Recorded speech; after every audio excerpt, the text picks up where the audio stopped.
उत्तर प्रदेश में अब सभी प्राइवेट अस्पताल और नर्सिंग होम को अपनी जानकारी बोर्ड के माध्यम से देनी होगी।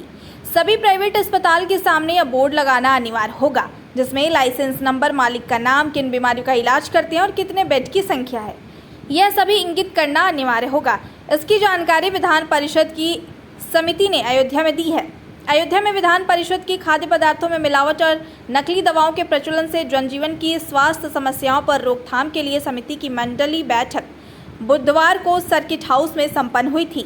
बैठक में समिति के 10 विधान परिषद सदस्य और अयोध्या मंडल के 5 जिलों के अधिकारी मौजूद रहे। समिति के सभापति अरुण पाठक ने कहा कि नकली खाद्य पदार्थों पर रोक लगाने के लिए निर्देश दिए गए हैं। नकली खाद्य पदार्थ और नकली दवाओं से लोग बीमार होते हैं, उनके स्वास्थ्य में गिरावट होती है।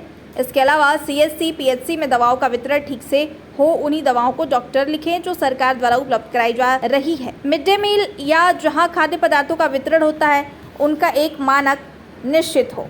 मेडिकल स्टोर में रजिस्टर मेंटेन हो जिसमें नशीली दवाओं का पूरा रिकॉर्ड हो। मंडल में एक मानक के अनुरूप ही खाद्य पदार्थों की बिक्री हो।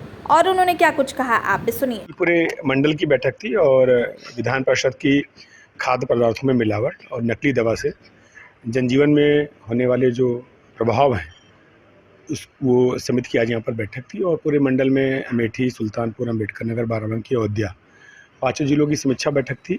खास तौर से जिस प्रकार से नकली खाद्य पदार्थों की बिक्री होती है और बड़ी संख्या में लोग बीमार और उनकी हानि पहुँचती है, और नकली दवा, साथ ही साथ जो पीएचसी और सीएचसी हैं वहाँ पर दवाओं का वितरण ठीक से हो, उन्हीं दवाओं को डॉक्टर लिखें जो सरकार द्वारा उपलब्ध कराई जा रही हैं।